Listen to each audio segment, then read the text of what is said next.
જય જવાન જય કિસાન. કાલ રોજ મોરબીના અમારા મંત્રીશ્રી અને કલેક્ટર સાહેબે એક જગ્યાએ પ્રેસમાં એવી વાત કરેલી કે ખેડૂતોને 70 લાખ રૂપિયા 80 લાખ રૂપિયા મળે છે એક થાંભલાના અને તાર નાખવાના, તો એ લઈ લેવા જોઈએ ને એ પાછા વાઇટ.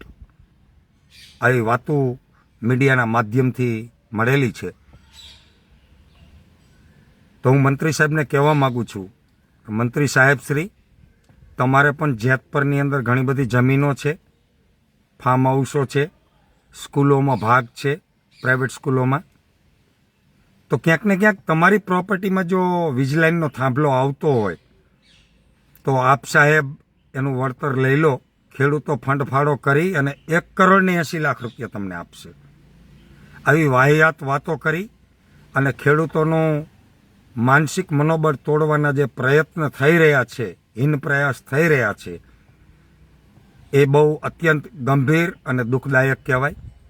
પરંતુ ગુજરાતનો ખેડૂત જાગી ગયો છે, જાગૃત થઈ ગયો છે. આજે ગામડે ગામડે બોર્ડ લાગી રહ્યા છે, બેનર લાગી રહ્યા છે કે જ્યાં સુધી ખેડૂતોને યોગ્ય વળતર નહીં મળે, ભારતના કોન્સ્ટિટ્યુશન કાયદા મુજબ જેમ તમે રાજસ્થાનમાં 4 ગણું વળતર આપેલું છે એ મુજબનો નવો એમોટમેન્ટ, નવો સર્ક્યુલેટ પરિપત્ર ડિક્લેરેશન નહીં થાય અને એ લાગુ કરવામાં નહીં આવે, એમઆરસી કમિટીમાં જ્યાં સુધી જે ખેડૂતના ખેતરમાં થાંભલો આવે છે એ ખેડૂતને લેવામાં નહીં આવે, જમીનની હાલની કિંમત, જે કિંમત છે વેલ્યુએશન, એ ખેડૂત કે અને ગામ કે એ મુજબ નહીં કરવામાં આવે ત્યાં સુધી અમે કોઈ જ વીજ પોલનું કામ ચાલુ કરવા દેવાના નથી.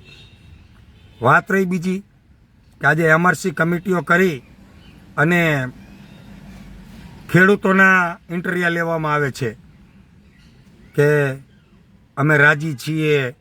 તો એ બધા ખેડૂતો તો વેપારી છે, 5 લાખનો વીઘો લઈને 15 લાખમાં વેચવાવાળા, શહેરમાં રહેવાવાળા છે, કાળી મજૂરી કરવાવાળા, કપાસ ઉગાડવાવાળા, દવા છાંટવાવાળા કે નિંદામણ કરવાવાળા ખેડૂત નથી. એ તો ભગત છે. એક બે એવા ભગત વીણી અને મીડિયાના માધ્યમથી એવા મેસેજ દેવા માગે છે અને આંદોલન તોડવાના હીન પ્રયાસ થઈ રહ્યા છે. પણ આ આંદોલન કોઈના બાપથી તૂટશે નહીં. તો મંત્રી સાહેબ શ્રી, તમને પહેલાં તો મારે કઈ ભાષામાં વાત કરવી? તમે પોઝિટિવ કરો છો, પોઝિટિવ તમને નથી આવડતું તો તમે તો ચાલો ભણેલા ગણેલા નહીં હોય એટલે તમને માફ કરીએ છીએ. પરંતુ આ જ ખેડૂતોએ તમને મત આપી અને સરકારમાં મોકલ્યા છે અને તમને મંત્રીનો હોદ્દો મળ્યો છે. તો તમારે સરકારશ્રીમાં રજૂઆત કરવી જોઈએ કે રાજસ્થાનમાં જે પેટર્નથી આપણી સરકારે, એટલે કે તમારી સરકારે જે વળતર ચૂકવેલું છે એ મુજબ વળતર ચૂકવવાની તમારે રજૂઆત કરવી જોઈએ. વાત બીજી કરીએ તો આ જિલ્લાના કલેક્ટરશ્રી એટલે કે આઈપીએસ ગણાય, જે આઈપીએસ કક્ષાના અધિકારી જો આવી 70 લાખની ને 80 લાખના મંતવ્યોમાં જી હુજુરી કરતા હોય તો ક્યાંક ને ક્યાંક એવું લાગી રહ્યું છે કે એજ્યુકેટેડ અને ક્વોલિફાઈડ વ્યક્તિ, જ્યારે આઈપીએસ થયેલી વ્યક્તિ સરકારની કે પ્રાઇવેટ કંપનીઓની જી હુજુરી કરવા માંગે અને ખેડૂતોની પીડા ના સમજે તો એ પણ એક અત્યંત દુઃખદ મંતવ્ય કહેવાય.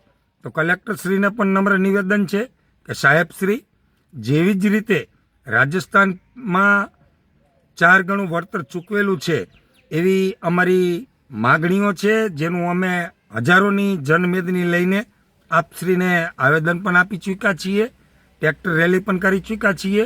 આપ સાહેબ પણ અમારી છાવણીની મુલાકાત કરી ચૂક્યા છો. તો સાહેબશ્રી, આપને પણ આ તમારું નિવેદન કે સહકાર આપો છો મંત્રીશ્રીના નિવેદનમાં એ અશોભનીય છે.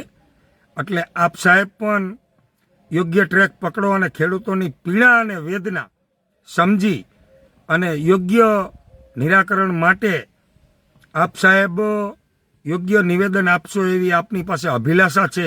કારણ કે જિલ્લાના રાજા છો, જિલ્લાના વડા છો, મેજિસ્ટ્રેટ છો, તો તમારી પાસે પણ એક સારી અપેક્ષા છે ખેડૂતોને.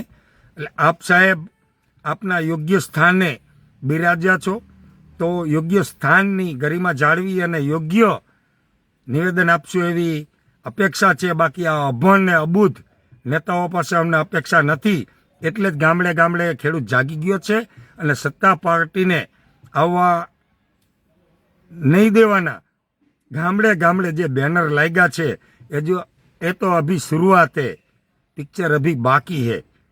એટલે આ મંતવ્યો મંત્રી સાહેબનો હું રદિયો આપું છું અને મંત્રી સાહેબને કહેવા માગું છું કે તમારી પ્રોપર્ટીમાં ગુજરાતના 182 ધારાસભ્યના કોઈ પણ ખેતરમાં થાંભલા જ્યાં જ્યાં વીજ લાઇનના પ્લાન્ટ આવતા હતા એ તમે પ્લાન્ટ ફેરવી નાખ્યા છે 2-3 ધારાસભ્યના.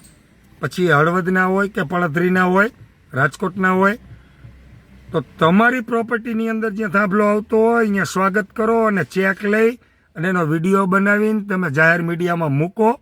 અને જો તમારે પૈસાની હજીએ ભૂખ હોય તો આ ખેડૂતો 1,80,00,000 વ્હાઇટના ફંડ ફાળો કરી અને અમે તમને આપશું. તમારી પ્રોપર્ટીમાં એક થાંભલો નખાવો, વીજ લાઇન ત્યાંથી પાસ કરાવો. એ જ અભિલાષા સાથે બસ એ જ. જય જવાન, જય કિસાન, ઇન્કલાબ જિંદાબાદ.